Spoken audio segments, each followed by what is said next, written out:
안녕하세요. 오늘도 사연살롱을 찾아주셔서 감사합니다. 저는 70대 평범한 할머니예요. 요즘은 100세 시대라고 하잖아요. 비록 나이가 들었지만 100세까지 남은 시간들을 위해 열심히 건강관리도 하고 젊을 때 하고 싶어도 못했던 그림 공부도 하고 글쓰기도 하며 부지런히 살아가고 있어요. 70 나이에 뭘 그렇게 공부하냐며 손주들이나 돌보고 가끔 놀러나 다니라고 충고를 하는 사람들도 있어요. 하지만 제가 노후에 접어들었을 때 겪었던 일을 들려드리면 그런 말씀 못하실 거라고 생각해요.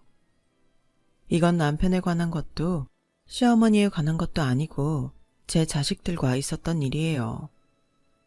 어쨌든 친자식처럼 생각하고 30년을 넘게 살았으니 지금도 제 자식들이라고 하는 게 맞겠죠. 벌써 오래전 세상을 떠난 남편과 저 사이에는 자식이 없었어요.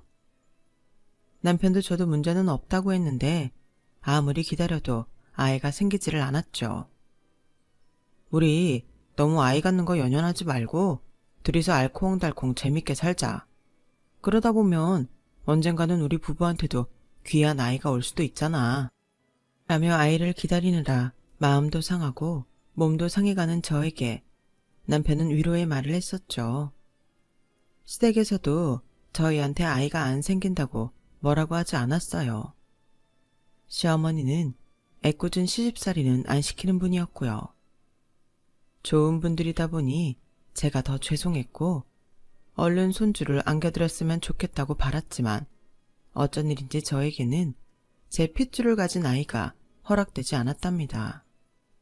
10년을 노력해도 아이가 생기지 않자 저는 그제야 마음에서 아이를 갖겠다는 소망을 내려놓았어요.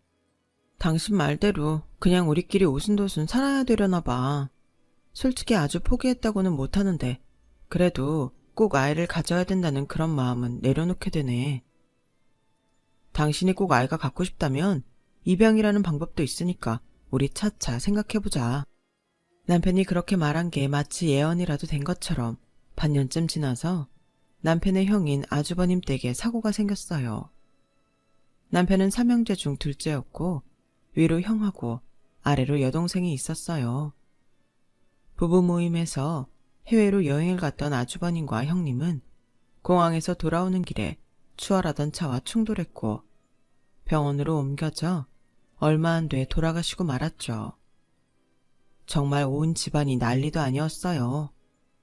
시부모님은 장례를 치르고 1년이 지나도 살아도 산 사람 같지 않았고요. 저희 부부도 한동안 우울증 증세를 보이기도 했고 참 힘든 시간을 보냈었어요. 형님 부부는 저에게도 잘해주셨던 기억이 많아 더 마음이 아팠죠. 모든 게 멈춰버리고 형님 부부가 추억이 되어버린 날부터 심적으로 많은 변화가 있었던 것 같아요. 그리고 형님 부부의 첫 번째 제삿날이 돌아왔어요. 형님네는 아들, 딸, 남매가 있었는데 시부모님과 같이 살고 있었거든요. 제사가 끝났는데 두 분이 저희한테 긴히 할 말이 있다며 심각한 얼굴을 하시더라고요. 우리가 생각을 해봤는데 지역이 지숙이 너희가 키우면 어떻겠냐. 아직 10살, 8살이라 어리기도 하고 할머니, 할아버지랑 사는 것보다 작은 아빠, 엄마가 학부모가 되어주면 어떨까 싶다. 애들이 학교에서 놀림받을 일도 없을 테고. 물론 너희 의견이 중요하지.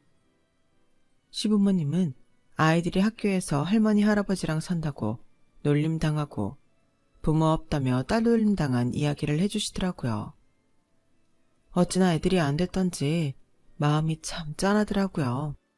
남편이 일단 고민 좀 해보겠다고 했지만 이미 저와 남편은 그 얘기를 듣는 순간 그 아이들을 저희 아이들로 키워야겠다고 똑같이 생각하고 있었어요. 저희는 아예 아이들을 저희 호적에 자식으로 올렸고 그때부터 갑자기 초등학생들이 학부모가 돼서 치열한 삶을 살게 되었죠.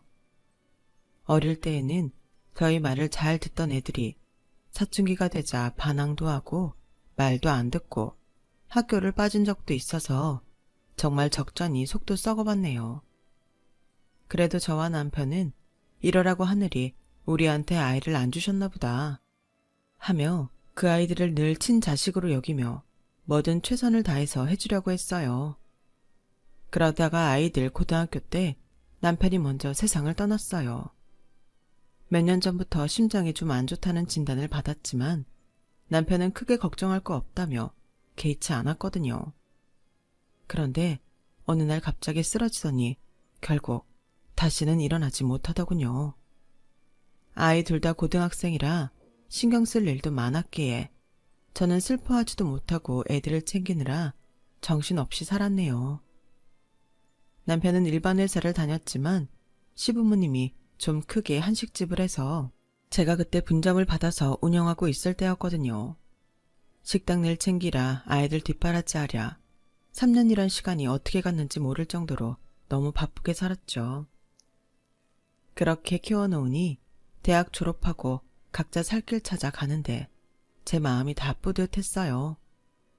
큰아이 지혁이는 대기업에 다니고 둘째 지숙이도 영어학원 강사를 하며 자기 하고 싶은 거 마음껏 하며 살았죠. 그리고 나이가 차니 알아서들 짝을 찾아와 결혼도 했고요. 둘 다 결혼을 하고 나서야 저는 제 할 일을 다 했다는 마음이 들며 그제야 긴장이 풀리더군요. 난 니네끼리 죽이 되든 밥이 되든 별 일 없이 살았으면 좋겠다. 그게 효도인 거야. 명절 때랑 제사 때 얼굴 보고 그러면 되지 않겠어? 아이들이 결혼할 때마다 저는 똑같이 말했어요. 제 진심이기도 했고요. 그 즈음에 시어머니는 저와 시누이를 불러서 저한테 식당 본점을, 시누이한테는 분점을 주신다는 내용의 서류를 작성해서 주셨어요. 그리고 저를 따로 불러서 땅 문서를 주셨어요. 이거 네 시아버지가 너 애들 결혼 다 시키면 주라고 돌아가시기 전에 나한테 맡겨놓은 거다. 이제 이거 줄 때가 된 것 같아. 지혁이 주식이 잘 키워줘서 정말 고맙다. 네가 엄마 노릇에 나중엔 애비 노릇까지 하느라 고생 많이 했어. 고생이라뇨. 저야말로 지혁이 지숙이 키우면서 보람도 많았고 사는 것 같았어요. 그런데 이런 것까지 주시고 정말 감사해요, 어머니. 그렇게 저희한테 가게를 주신 시어머니는 얼마 안 돼 세상을 떠나셨어요. 아이들이 변한 건 그때부터였던 것 같아요. 아니, 결혼하면서 차츰 변하기 시작했죠. 처음에는 자주 하던 전화도 일주일에 한 번, 한 달에 한 번, 그렇게 뜸해지더니 나중에는 아예 전화가 오지 않았어요. 첫째네, 둘째네 다 마찬가지였죠. 원래 다 처음처럼 잘할 수 없다는 걸 알지만 그래도 섭섭하긴 하더라고요. 명절 때에도 지혁이 지숙이 둘만 딸랑 올 때도 많았고 특히나 큰애는 제가 와이프 같지 않았냐고 하면 이상할 정도로 예민하게 반응하는 거였어요. 아니, 며느리라고 꼭 시댁에 와야 된다는 법 있어? 요즘 세상에 그런 게 어딨어. 엄마도 시어머니 노릇하고 싶어? 안 그런다고 했잖아. 이러면 다른 시어머니랑 뭐 달라? 아니, 아무리 그래도 시아버지 제삿날 너 혼자 오니까 물어볼 수는 있는 거잖아. 이것도 그냥 기념일이잖아. 돌아가신 양반이 뭘 알겠어? 아, 너무 따지지 말고 얼른 밥이나 먹고 헤어져요. 저는 함부로 말하는 아들 녀석에게 한마디 하고 싶었지만 그래도 남편 제사상 앞에서 큰 소리를 내고 싶지 않아 입 꾹 다물고 속으로 삭히기만 했어요. 둘째인 지숙이도 크게 다르지 않았어요. 우리 그 이 회사에서 일하느라 엄청 피곤하고 힘들어. 그러니까 엄마 자꾸 그 사람 안 온다고 뭐라고 하지 마. 요즘 그러는 거 촌스러운 거 알지? 말들은 그렇게 하면서 자기네들 생일이나 손주들 기념일에는 뭐 하나 못 받아가서 왜들 난리인지 모르겠더라고요. 그런데 언젠가부터 며느리가 무슨 인사할 일이 있으면 꼭 식당으로 저를 찾아오더라고요. 어머니, 이번 명절상 차리시라고 용돈 보냈어요. 확인하셨죠? 근데 요즘 장사는 어때요? 불경기라 손님이 전보다 좀 적어진 것 같긴 하네요. 라며 식당 내부를 한번 싹 훑는데 딱 봐도 며느리가 지금 뭐 하는지 너무 잘 알겠더라고요. 나중에라도 이 식당을 물려받으면 어떻게 해야 되나 지금부터 준비하는 거 아니겠어요? 그때만 해도 저는 건강에 문제도 없었고 늘 카운터에 앉아서 모든 일을 다 하고 있었는데 솔직히 괘씸해서 식당 얘기는 잘 해주지도 않았네요. 식당이야 늘 그렇지 뭐. 단골들 섭섭하지 않게 음식 막 변하지 않는 거랑 재료 아끼지 않는 거, 그런 거 제일 신경 쓰는 건 항상 똑같아. 그나저나 이번 명절에도 집에는 안 들릴 거니? 어머니, 저희 친정어머니가 허리를 다치셔서 좀 힘들 것 같아요. 가게 매출 잘 나오면 좋겠네요. 그럼 또 봬요. 이러고 가버리니 얄밉지 않겠어요? 큰애도 소녀를 낳아서 2살인데 몇 번 본 게 다니 참 섭섭했죠. 둘째도 친정 와서 산후조리하고 받아갈 거 다 받아가 놓고는 애가 잘 지내는지 물어보면 자기 아이 키우는데 간섭하지 말라며 차갑게 제 말을 끊어버리더라고요. 엄마, 우리 그이가 그러는데 요즘 친정에서 사위들한테 차도 한 대씩 뽑아준다는데 우리도 해줘요. 엄마가 그런 걸 안 해주는데 그이라고 처가에 오고 싶겠어? 제가 정말 인색한 사람이면 저도 할 말이 없겠죠. 그런데 저 걔들 결혼할 때 정말 돈 많이 들였어요. 하나밖에 없는 사위라고 전부 다 최고급으로만 해줬고요. 누가 보면 무슨 연예인 사위 드리는 줄 알았을 거예요. 그런데도 저한테 바라기만 하니 저도 아이들과는 적당히 선을 두고 살아야겠다고 마음을 바꿨어요. 그전에도 저는 바라는 게 많지 않다고 생각했는데 아이들은 그게 아니었던 것 같아서 말이죠. 그러다가 정말 제 인생을 바꿀 일이 생기고 말았어요. 언젠가부터 잠을 아무리 자도 피곤이 풀리지 않고 입맛도 없어지고 살이 자꾸 빠지더라고요. 처음에는 별일 아니겠거니 했다가 식당 직원들이 하도 병원에 가라고 성화를 해대서 병원에 갔다가 의사한테서 가슴이 철렁하는 말을 들었어요. 자꾸 보호자를 데려오라는데 아이들이 와줄 것 같지 않아 그럴 사람이 없다고 하니 그제야 의사가 이야기를 하더군요. 조직검사 결과가 나와야 정확하겠지만 위에서 발견된 종양이 좋지 않은 건 확실하네요. 그럼 암이라는 말씀이신가요? 수술할지 안 할지는 다음에 오셨을 때 다시 말씀드릴게요. 의사는 암이라는 말은 하지 않았지만 모든 정황이 제가 위암이라는 걸 말해주고 있었어요. 저는 너무 마음이 힘들고 인생이 허무하기까지 해서 아이들한테 전화를 했어요. 먼저 간 남편 목소리는 들을 수 없으니 아이들 목소리라도 듣고 싶었거든요. 엄마, 회사 바쁠 때 전화를 하시면 어떡해? 지혁아, 엄마 아파서 병원 갔다 왔거든. 근데 그러니까 평소에 몸 관리 좀 잘하지. 나이 들어 고생하잖아. 나 바쁘니까 나중에 얘기해. 어디가 아프냐 묻지도 않고 끊어버리는 아들 녀석 다음으로 딸아이한테도 전화를 해봤지만 마찬가지였어요. 자기 바쁜데 전화한다고 신경질부터 내더라고요. 저는 그때야 제가 아이들을 잘못 키웠다고 후회를 했네요. 우리는 잘 키워보겠다고 정말 애썼잖아 여보. 근데 그게 아니었나 봐. 우리가 아이들을 많이 섭섭하게 한 건지 난 정말 그런 것 같지 않은데. 당신 애들 좋아하는 거라면 멀리 차까지 타고 가서 사왔잖아. 아무리 작은 엄마 작은 아빠여도 양부모라고 생각하지 말라고 편하게 해준다고 했는데 우리가 뭘 잘못했던 걸까? 왜 저리 나한테 매정하게 굴지? 저는 밤새 남편 사진을 앞에 놓고 통곡을 하며 혼잣말을 중얼거렸어요. 그리고 조직검사 결과가 나온 날 의사는 저한테 수술 후에 항암 치료를 하자고 하더라고요. 일단 지금 상기라고 보는데 수술은 하루라도 빨리 하면 좋고요. 항암 치료하면서 예후를 보도록 하죠. 저는 집에 돌아와 수술 준비를 하면서 아이들한테 전화를 했어요. 왜 또 몸이 계속 안 좋아? 신경질부터 내는 아들 녀석한테 암이라고 했더니 대뜸 저한테 이렇게 말하더라고요. 엄마, 보험 들었어? 그거 돈 엄청 들어갈걸? 아무튼 실비보험, 암보험 들어놓은 데부터 전화해봐. 나한테 전화한다고 뾰족한 수가 있는 건 아니잖아. 내가 무슨 수를 바라고 전화했겠니? 아프고 수술 받아야 하니 전화한 거잖아. 무슨 말을 그렇게 해? 엄마, 지금 우리한테 키워준 보상 바라는 거 아니지? 아빠 돌아가신 후에도 엄마가 나랑 지숙이 키우고 결혼까지 시켜준 거 고마운데 그거 당연히 할 일 한 거잖아. 그거 갖고 지금 생색내고 병간호 해달라, 병원비 달라 그러면 안 돼. 엄마 할머니한테 우리 키움값 받은 거 우리도 다 아니까 우리한테 뭐 바라지 마. 내가 언제 너랑 지숙이한테 뭐 달라고 한 적 있어? 줘도 내가 주고 니네가 하도 시집살이 처가살이 시키지 말라고 해서 며느리 사위한테 인사 한번 제대로 받아본 적도 없어. 니네야말로 날 엄마라고 생각했으면 이럴 수 있어? 내가 그냥 작은 엄마라고 쳐도 이렇게 오랜 세월 같이 보냈으면 아파서 어떡하냐고 걱정 한마디 하는 게 정상이지. 니네가 무슨 생각하는지 너무 잘 알았다. 앞으로 연락 안 할 테니 이만 끊자. 정말 섭섭하다 못해 온몸이 부들부들 떨리기까지 할 정도로 저는 분하고 화가 났어요.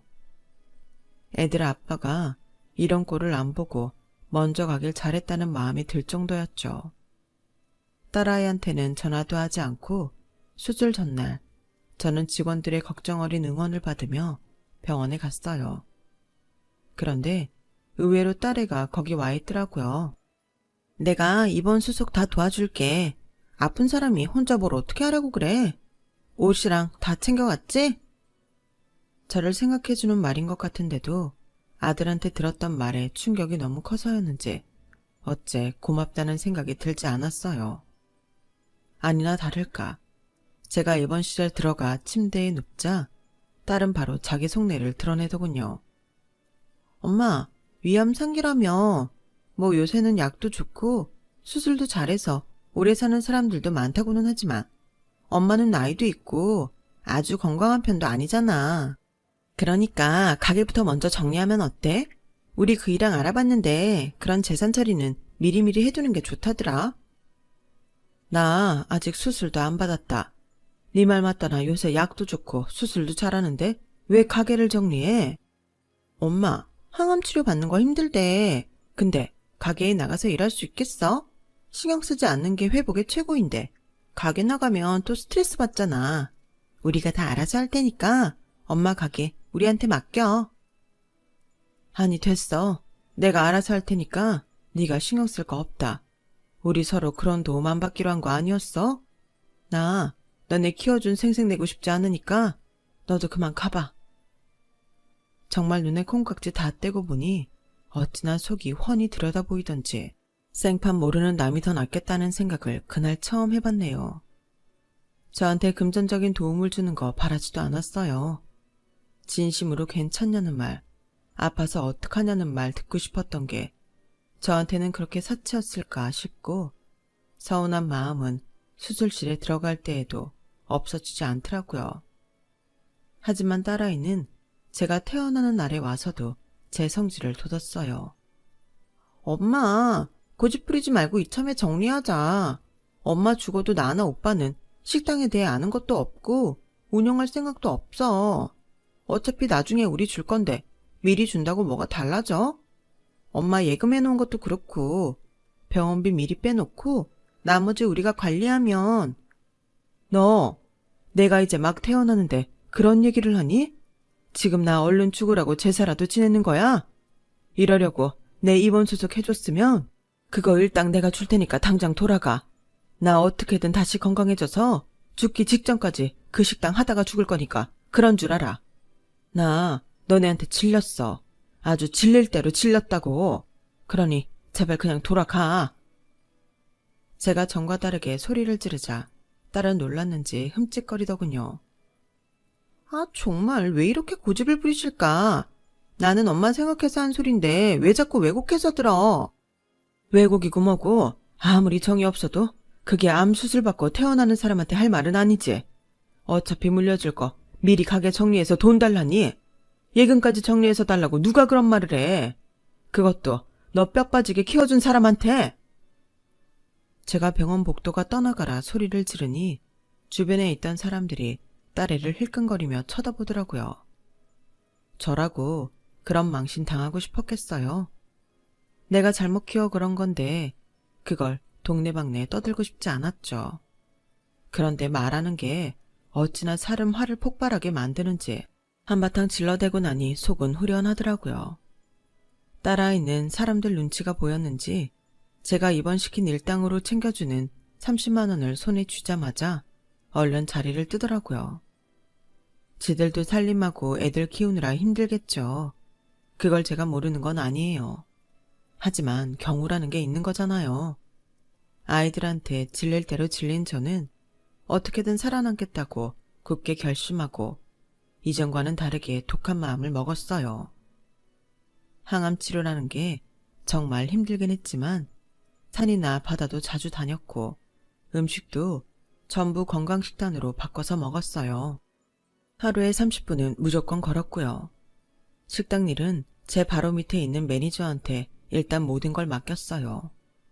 매니저는 아무 걱정 말고 몸부터 회복하라고 제가 자식들한테 듣고 싶었던 말을 해주더라고요. 물론 중간에 너무 힘들어서 병원에 실려가기도 하고 우울증이 심각하게 온 적도 있지만 그래도 어떻게든 살아남으려 애를 썼더니 어찌 이겨내게 되더라고요. 간단하게 정리를 했지만 정말 말로 다 할 수 없을 만큼 힘들고 고통스러운 시간이었어요.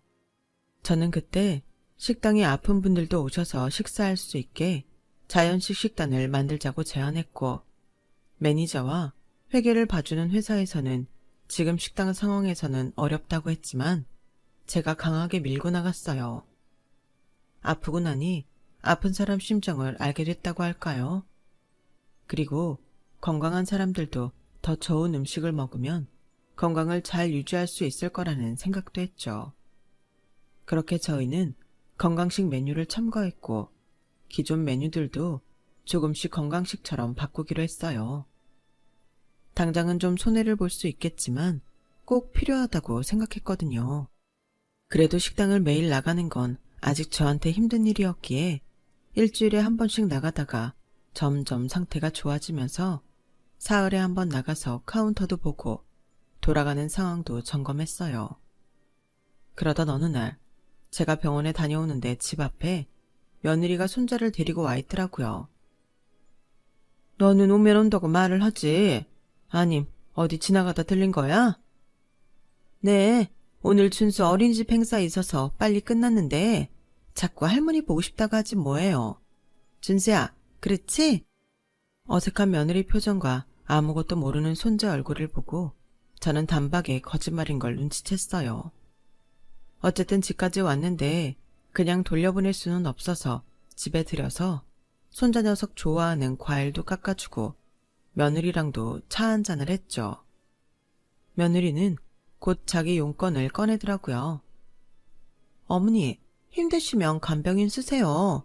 그 정도는 제가 어떻게 해볼 수 있어요. 이제 와서 무슨 간병인이야. 간병인 쓸 때는 지났어. 지금은 도우미 아줌마가 일주일에 한 번씩 와서 청소해 주신다. 아, 그럼 많이 나으신 건가 봐요? 병원에서는 뭐래요? 어머니 차도는 좀 보인대요? 무슨 결과 같은 거 받으신 건 있으세요? 왜? 내가 나은 것 같아서 섭섭하냐? 내가 계속 아팠으면 좋겠어? 아니요, 어머니. 무슨 그런 말씀을 하세요. 저기, 준수야. 너 할머니한테 하고 싶은 말 있댔잖아. 응? 며느리는 과일을 먹으며 장난감 갖고 놀기 바쁜 손자를 자꾸 부추기며 제 앞에 세우더라고요. 손자는 쭈뼛거리더니 저한테 연습한 것처럼 앵무새 마냥 이렇게 말했어요. 할머니, 저 큰 집에서 살고 싶어요. 지금 우리 집 좁아서 답답해요. 할머니가 사주세요. 네? 저는 아이언 실색에서 저를 보며 억지로 웃고 있는 며느리를 보았어요. 너 참 대단하구나. 이제는 아무것도 모르는 애를 앞세워서 나한테 돈 타낼 생각을 하는 거야? 준수가 뭘 안다고 이런 말을 해? 아니에요, 어머니. 준수가 정말 새집 이사 가고 싶댔어요. 듣기 싫다. 나 참, 내가 1년에 한 번 볼까 말까 한 손자 말이라면 아이고 그러냐 하며 들어줄 어리석은 늙은이로 보였냐? 너 사람 잘못 봤어. 내가 아파서 죽어가도 너네한테 못 주겠다. 어머니, 그러지 마시고 어머니 병원비랑 노후 쓰실 거 남기시고 나머지 정리하셔서 저희 주세요. 그러면 더 서로 편하고 좋잖아요. 너네는 편할지 몰라도 난 하나도 편할 거 없다. 지금도 불편한 거 없고. 이제 그만 준수 데리고 돌아가라. 며느리는 할 수 없이 돌아갔고 얼마 안 있어 아들놈이 전화를 했어요. 엄마, 집사람하고 준수 내쫓듯이 보냈다면서요. 그렇게 우리 안 찾아간다고 뭐라고 할 때는 언제고 저희를 짐짝 취급하세요. 너야말로 키운 생색 내지 말라더니 나한테서 받을 건 받아야겠다는 거냐? 난 그렇게는 못하겠다. 좋아요. 그럼 평생 손자 얼굴 볼 생각 하지 마세요. 그래도 좋으세요? 너네도 나를 엄마 대접 안 해주는데 내가 준수를 손자라고 생각할 이유가 뭐 있겠어? 알았어요. 그럼 이제 정말 왕래 안 하는 겁니다. 아들은 그 말을 마지막으로 전화를 끊었어요. 이렇게까지 말한 제가 너무하다고 생각하실지도 모르겠지만 저는 진단을 받고 병원에 있는 동안 아이들한테 너무 많은 상처를 받고 그동안 쌓아왔던 정도 다 부질없다는 걸 절실히 깨달았기 때문에 더는 마음을 주고 싶지 않았어요. 그 후로 딸이고 아들이고 정말 저한테 연락 한 번 안 하더군요. 제가 죽었는지 살았는지 궁금하지도 않은 것처럼요. 저 역시 자식들은 뒤로 제쳐놓고 다시 건강해지는 데에만 온 힘을 쏟았고 그 결과 2년 반 만에 병원에서 기쁜 소식을 듣게 되었어요. 이제 안심하셔도 되겠는데요. 이게 거의 기적이라고밖에 말을 못하겠는데 정말 좋아지셨어요. 물론 이게 완치라는 게 없는 병이다 보니 계속 잘 관리해 주셔야 되겠지만 지금처럼만 해주시면 큰 문제 없을 것 같습니다. 정말 너무 기다리던 순간이었고 저도 모르게 눈물이 주르륵 흘렀어요. 식당 직원들도 제 친구들도 다 자기 일처럼 기뻐해주고 축하 선물도 주고 정말 잔치가 따로 없었죠. 그리고 때 맞춰서 시부모님한테 받은 땅값이 쑥쑥 오르기 시작하더라고요. 원래 변두리 한 자락에 있던 땅이라 크게 주목받지 못했는데 그 지역이 TV에 나오고 유행하는 카페니 가게들이 들어서면서 새로운 명물 지역이 된 덕이었어요. 식당도 전보다 훨씬 잘 되고 있었고요. 아무래도 건강에 대한 사람들 관심이 늘어나다 보니 저희 식당 음식도 덩달아 입소문을 탄 것 같더라고요. 그러고 있는데 한 2년 연락 없던 딸한테 전화가 왔더라고요. 엄마, 요새 어떻게 지내? 병원에선 별말 없지? 엄마, 나도 엄마 마음 상하게 하고 싶지 않은데 현실적으로 엄마 나이에 다시 회복되기 힘들잖아. 이쯤에서 우리한테 재산 나눠주는 거 어때? 식당도 미리 정리해둬야 엄마도 속 편하는 거 사실이잖아. 애들은 제가 회복했다는 걸 귓등으로도 아무 소식도 못 들은 것 같더라고요. 그래, 너 마침 전화 잘했다. 나 너네한테 할 말 있어. 그러니까 네가 지혁이한테도 연락해서 한번 같이 와. 저도 이대로는 더 이상 있을 수 없었어요. 이렇게 불쑥불쑥 잊을만 하면 전화해서 재산 내놓으라는 등살에 더는 시달리고 싶지 않았어요. 저는 만난 날짜를 넉넉히 시간을 두고 잡았고 그새 마음먹었던 일들을 알아보고 정리해 갔어요. 마침내 아이들을 만나는 날이 왔고 아들하고 딸은 자기들한테 나눠줄 재산을 잔뜩 기대하는 표정으로 아주 들떠있더라고요. 엄마, 이제야 마음 정리가 됐나 보네. 근데 이게 더 좋은 것 같기도 해. 할아버지가 엄마한테 주신 땅 거기 맞지? 요즘 난리 난데. 어후, 그게 대체 얼마가 오른 거야. 이야. 아들은 눈동자를 굴려대며 신이 나서 헛소리를 하더군요. 딸년도 덩달아 맞장구를 쳤어요.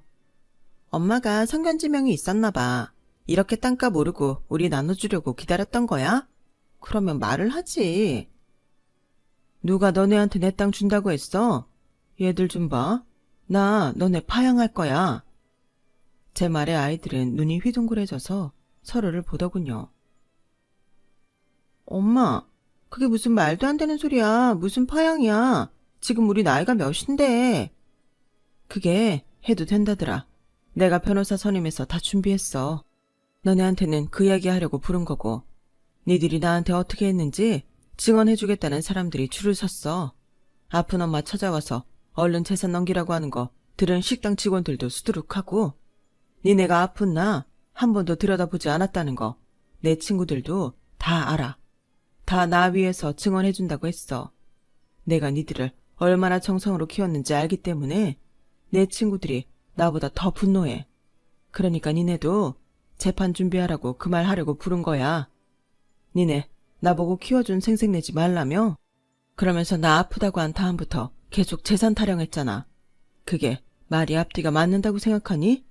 나이가 들었다고 사람이 멍청해지는 거 아니다. 내 땅이 오른 거 니네랑 아무 상관없어. 허참, 그래서 오늘 그 말하려고 우리 부른 거야? 지혁이, 너 말 조심해. 앞으로 반말하지 마. 너 키워준 작은 엄마한테 그게 무슨 말버릇이야? 그리고 나 병원에서 아주 좋아졌다고? 이대로만 유지하라는 얘기 들었다. 암세포 없고 몸도 깨끗하대. 내 비록 자식이 없어서 니네한테 재산 줄 수 있겠다만 그건 내 의지이지. 이제 너네가 내놓으라 말아 할 권리 없어. 난 이 재판 이길 거야. 그러니 너네 각오 단단히 해둬. 이만들 가봐라. 바쁜 사람들 시간 내가 붙잡았다고 나중에 딴소리를 하지 말고. 제가 딱 부러지게 얘기하자 애들 얼굴이 하얗게 질리는 게 보이더군요. 특히나 제 병이 아주 좋아졌다는 말에 두 아이는 의외라는 표정으로 어쩔 줄 모르더라고요. 제가 얼른 돌아가라고 재촉을 하자 아들 녀석이 갑자기 전에 보이지 않던 행동을 했어요. 아들은 그 자리에서 무릎을 꿇더니 고개를 숙이고 저한테 싹싹 빌더라고요. 엄마, 그러지 말고 저 한 번만 도와주세요. 이거 다 엄마가 너무 속상해서 그냥 해보시는 말인 거 알아요. 그래도 엄마 말대로 존댓말 쓰고 행동도 조심할 테니까 확 푸시고 저 좀 도와주세요, 엄마. 나 니네 엄마 아니야. 작은 엄마라고도 하지 마. 그냥 숙모라고 해. 숙모님. 그래요. 부르라고 하는 대로 부를 테니까 제발 좀 도와줘요. 저 주식하다가 망했어요. 이대로 가다가는 위험해요. 엄마가, 아니, 숙모님이 돈 안 주시면 저희 진짜 살던 집도 팔아야 돼요. 그럼 팔아. 그러면 되잖니. 너랑 네 마누라 손이 없어 발이 없어? 나이도 젊고 건강하잖아. 어디 가서 뭘 해도 빚 갚고 살 수 있으니까 나한테 기대지 마. 엄마, 제발 좀 살려줘요. 네? 제가 잘못했어요. 앞으로 엄마 자주 찾아뵙고 명절 때도 꼬박꼬박 올게요. 나 이제 그런 거 바라지 않아. 그리고 너 집 팔아야 된다고 했지? 그 집도 너 결혼할 때 내가 사준 건 기억하니? 지숙이 너도 똑똑히 들어둬. 나 네 남편한테 연예인 사위였냐는 말 들을 만큼 결혼할 때 해줄 거 다 해줬어. 넘치게 해줬어. 나 쓸 거 안 쓰고 입을 거 안 입으면서 해줬는데 그 녀석이 나 아플 때 한 번이라도 찾아왔니? 우리 식당 경영 어렵다니까 코빼기도 보이지 않았잖아. 너는 너대로 병원까지 와서 식당 팔아 재산 달라고 억지 쓰고. 니네가 친부모였어도 그렇게 하면 안 되는 거야.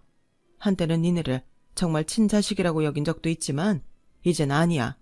그러니까 너네는 재판 준비나 하고 있어. 엄마, 미안해. 엄마가 이렇게 화난 줄 몰랐어. 그러니까 이러지 말고 우리 대화로 해결하자. 지금 당장 재산 주는 게 싫으면 유언장이라도 써주면. 딸아이는 정말 사태 파악을 못하더라고요. 어떻게 저런 머리로 좋은 대학을 간 건지 의심스러울 정도였어요. 정남이 다 떨어지고 나니 애들이 얼마나 미련하고 어리석은지 훤하게 보이는데 왜 그동안은 그걸 몰랐을까요? 이런 걸 콩깍지라고 하는 거겠죠. 유언장이라고? 그래, 너 말 잘했다. 내 가게는 나보다 운영 더 잘할 우리 매니저 주기로 했고 내 땅은 곧 팔아서 나 들어갈 실버타운에 기부할 거다. 이미 공증도 다 받아놔서 니네가 건드릴 수 있는 거 없으니 그런 줄 알고 어서 돌아가. 엄마, 아니 숙모님, 나 저질러 놓은 게 너무 많아서 어떻게 해줘야 돼요. 안 그러면 나 지금 차리는 카페 공사대금도 지불 못해요. 그냥 못 주면 빌려주세요. 네? 제발요. 제가 잘못했어요. 지금 우리 대출이자 내는 것도 빠듯해서 우리 회사 다니는 것만으로는 부족해요. 그 잘난 대기업을 둘 다 다니면서 돈 모자라다는 것도 나는 정말 이해가 안 된다. 진짜 우리가 너희를 잘못 키웠나 보다. 내가 헛살았어. 그래, 회사를 다니면서 카페를 부업으로 하면 돈이 저절로 굴러들어올 것 같아? 카페는 만만한 줄 알아. 네가 저지른 거 네가 알아서 해. 내가 차리라고 너 등 떠민 거 아니잖아. 난 너네 한 푼도 못 주니까 그런 줄 알아. 제가 얼른 나가라고 둘을 윽박지르자 그제야 애들은 엎드려서 울며불며 잘못했다고 난리를 치더군요. 그래도 제가 꼼짝하지 않자 아들 녀석은 갑자기 돌변해서 저한테 협박하듯이 말했어요. 이제 돈도 많고 우리 신세 질 일 없다는 거죠. 우리 힘든 거 알고 혹 떼어내겠다는 거네요. 참 비정하네요. 그래요. 어디 마음대로 해봐요. 우리랑은 평생 등지고 사는 건 줄 아세요. 니네 등지는 거 하나도 안 무섭다. 지금까지는 뭐 그리 니네가 나한테 살갑겠다고 그러냐? 나 니 그런 협박 하나도 안 무서우니까 마음대로 해. 아들이 먼저 씩씩대고 나가자 딸아이는 제 눈치를 보며 뭐라고 말하려고 하더니 그냥 지 오빠를 따라 나가더라고요. 그리고 저는 아이들한테 예고한 대로 파양 절차를 진행했고 다행히 법원은 제 손을 들어줬어요. 제가 다 늙어서 왜 파양할 마음까지 먹었는지 그 마음을 헤아려 준 것 같아 눈물이 왈칵 쏟아지더군요. 그렇게 저는 아이들과 절연하고 혼자서 제 인생을 살게 됐답니다. 죽을 고비를 넘기고 나니 누가 정말 저를 위하는 사람인지 한눈에 알 수 있더군요. 그게 제가 키운 아이들이 아니라는 게 가슴 아팠지만 어쩌겠어요. 이번 생에서 저한테는 자식이 없는가 보다. 그렇게 받아들이기로 했어요. 저는 그동안 저한테 못 써본 돈 열심히 쓰면서 재미있게 살고 있어요. 그때 아이들과 인연을 끊은 이후로 이사한 동네에서 친구들 초대해서 같이 자기도 하고 여행도 가고요. 앞에서 말한 것처럼 이것저것 배우고 공부도 한답니다. 실버타운은 좀 더 있다 들어갈 생각이에요. 이런 제 인생도 나름대로 괜찮다. 그렇게 스스로 위로하고 있네요. 제 이야기는 여기까지예요. 지금까지 들어주신 모든 분들 항상 행복하시고요. 건강히 지내시길 바랄게요. 여러분, 사연 댓글에 응원과 현명한 조언 부탁드려요. 좋아요와 구독은 저에게 큰 힘이 됩니다. 오늘도 좋은 일 가득하세요.